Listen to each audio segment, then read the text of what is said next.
Alors, aujourd'hui, le message, nous allons rester en Hébreux, chapitre 10, 19 vers 25. Alors, la question c'est pourquoi l'Église? Ainsi donc, frères, puisque nous avons, en moyen du sang de Jésus, une libre entrée dans le sanctuaire, par la route nouvelle et vivante qu'il a inaugurée pour nous au travers du voile, c'est-à-dire de sa chair. Et puisque nous avons un souverain sacrificateur établi sur la maison de Dieu, approchons-nous avec un cœur sincère, dans la plénitude de la foi, les cœurs purifiés d'une mauvaise conscience et le corps lavé d'une eau pure. Retenons fermement la profession de notre espérance, car celui qui a fait la promesse est fidèle. Veillons les uns sur les autres pour nous exciter à la charité et aux bonnes œuvres. N'abandonnons pas notre assemblée. Voilà, ça c'est la raison. N'abandonnons pas notre assemblée, comme c'est la coutume de quelqu'un. Mais exhortons-nous réciproquement, et cela d'autant plus que vous voyez s'approcher le jour. Alors, la raison pour l'Église, c'est parce que Dieu a dit « N'abandonnons pas notre assemblée ». Et l'assemblée s'appelle l'Église. Peut-être une petite anecdote. Est-ce que vous faites des choses tout le temps comme d'habitude, sans y penser? Moi, oui. Je pense que peut-être vous aussi. Peut-être toujours le même boulanger pour la baguette du matin. Peut-être n'écoute jamais maman qu'elle faisait des lectures. Peut-être vous prenez le goûter chaque jour. Peut-être vous faites bise 4 fois. Non, on sait maintenant, c'est Donald Trump et président Macron, ils font 2 bises. Voilà. Mais il y a des choses, des habitudes qu'on fait sans y penser. Les Américains font des choses comme d'habitude aussi. Le diet. Par exemple, selon un diet, c'est ne mange pas toutes les choses comme d'habitude, mais les choses plus bonnes.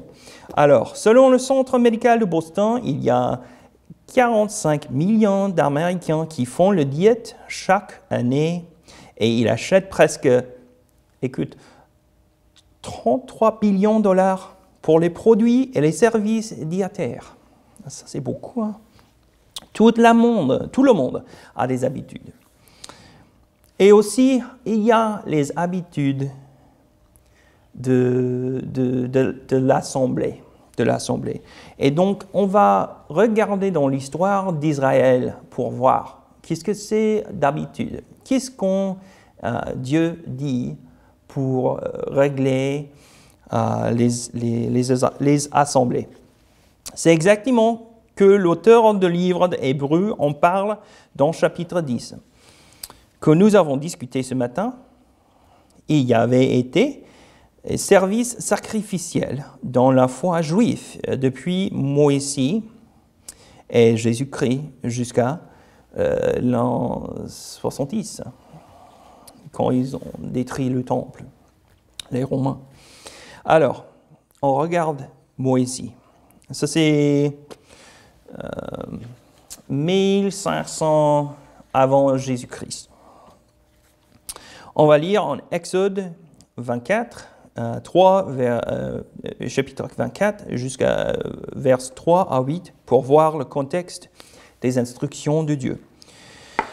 Moïse vint rapporter au peuple toutes les paroles de l'Éternel et toutes les lois. Le peuple entier répondit d'une même voix. Nous ferons tout ce que l'Éternel a dit. Moïse écrivit toutes les paroles de l'Éternel. Puis il se leva de bon matin. Il bâtit un autel au pied de la montagne. Il dressa 12 pierres pour les 12 tribus d'Israël. Il envoya des jeunes hommes, enfants d'Israël, pour offrir à l'Éternel des holocaustes, à immoler des taureaux en sacrifice d'action de grâce. Moïse prit la moitié du sang qu'il mit dans le bassin et il répandait l'autre moitié sur l'autel. Il prit le livre de l'Alliance et le lut en présence du peuple. Ils dirent, « Nous ferons tout ce que l'Éternel a dit, et nous obéirons. » Moïse prit le sang, et il le répandit sur le peuple, en disant, « Voici le sang de l'alliance que l'Éternel a faite avec vous, selon toutes ses paroles. » Donc voilà, ça c'est une assemblée. Tout le peuple d'Israël a accepté les lois de Dieu. Il a dit, je suis ton Dieu et voilà les règles. Et tous les peuples d'Israël ont dit oui, nous les accepterons.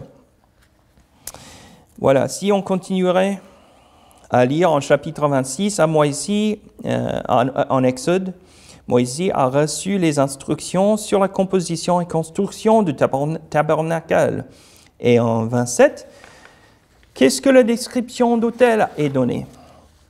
Et en chapitre 29, on apprend des vêtements des prêtres. Donc, il y a beaucoup de règles. Mais en Exode 26, vers 31, tu feras une voile bleue, pourpre et cramoisie, et de fin lin retour. Il sera artistement travaillé, et l'on y représentera des chérubins. Voilà la voile qui sépare les peuples de Dieu. Peut-être on commencerait pourquoi c'est que Dieu a toutes ces règles. C'est parce qu'il est saint, saint, saint. Ça, c'est pourquoi les règles. Il est saint, saint, saint. En Apocalypse, chapitre 4, verset 8, « Saint, saint, saint est le Seigneur Dieu, et tout-puissant, qui était, qui est, et qui vive, et qui vient. » En Lécie, chapitre 6, Ésaïe, ils criaient l'un à l'autre et disaient « Saint, Saint, Saint est l'Éternel des armées. Toute la terre est pleine de sa gloire. » Alors, tu vois, il y a une voile entre les peuples et Dieu parce qu'il est saint. Et il y a beaucoup de règles entre les peuples et Dieu parce qu'il est saint. Et les peuples ne sont pas saints. Josué est un autre juge d'Israël, comme Moïse. Josué, il a travaillé avec Moïse, et puis, après Moïse est mort, Josué il est en charge des peuples d'Israël pour entrer dans la terre promise. Voilà. Vous avez entendu de rehausser les murs de Jéricho, n'est-ce pas? Toutes les tribus d'Israël se sont marchées autour du mur de Jéricho pendant 7 jours. Et sur le 7e jour, ils ont sonné le trompette et le mur est tombé. Voilà, peut-être vous connaissez la chanson d'Elvis par le sujet « Joshua fought the battle of Jericho ». Voilà, il faut chercher la Bible, le livre de Josué. Et voilà, il y a la chanson sur YouTube. Mais à la fin de la vie de Josué, en chapitre 23 et 24, il est réuni avec tous les Israélites avant qu'il meure, pour qu'il puisse les encourager à suivre l'Éternel pendant toute leur vie. En chapitre 23, il les avertit. Si vous transgresserez l'alliance que l'Éternel, votre Dieu, vous a prescrite, et si vous allez servir des autres dieux et vous prosternerez devant eux, la colère de l'Éternel s'enflammera contre vous. Et vous périrez promptement dans le bon pays qu'il vous a donné. Donc il y a promet aussi un avertissement. Et il continue en chapitre 24.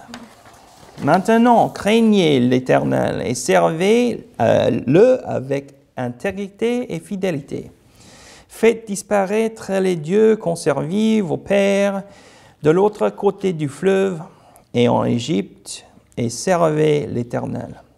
Et si vous ne trouvez pas bon de servir l'Éternel, choisissez aujourd'hui qui vous voulez servir, ou les dieux que servaient vos pères au-delà du fleuve, ou les dieux des Amoréens dans le pays desquels vous habitez. Moi et ma maison, nous servirons l'Éternel. Voilà, les peuples lui répondaient. Le peuple répondait en vers 16, chapitre 24, « Loin de nous la pensée d'abandonner l'Éternel et de servir d'autres dieux. » Voilà, encore, tout le monde est ensemble, dans un ensemble, pour apprendre ce que Dieu veut. Il veut qu'il ne servir des autres dieux, mais de servir de Dieu seulement. Lorsque vous abandonnerez l'Éternel et que vous servirez des dieux étrangers, il reviendra vous faire du mal et il vous consommera après vous avoir fait du bien. Le peuple dit à Josué, « Non, car nous servirons l'Éternel. » En total, Josué demandait une réponse 3 fois des peuples. Et trois fois, les peuples répondit que l'Éternel est leur Dieu. Un autre exemple dans l'histoire de l'Assemblée, c'est le roi Salomon. Salomon était le fils de David, le deuxième roi d'Israël. Et on peut lire de lui en le livre Premier Roi. Après, Josué suit l'époque des juges. Pendant l'époque des juges d'Israël, il y avait beaucoup de problèmes parce qu'ils prennent les autres dieux en place de l'Éternel.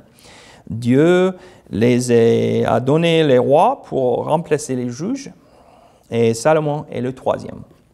Bon voilà, roi d'Israël, et au début de son règne, il fait une assemblée de toutes les tribus d'Israël pour consacrer au Dieu.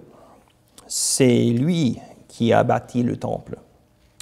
Alors, dans 2e Chronique, chapitre 1, on lit « Là se trouvait aussi devant le tabernacle de l'Éternel, autel d'Aaron, qu'avait fait Bethsalé, fils d'Uri, fils d'Hur, Salomon, et l'assemblée cherchèrent l'Éternel.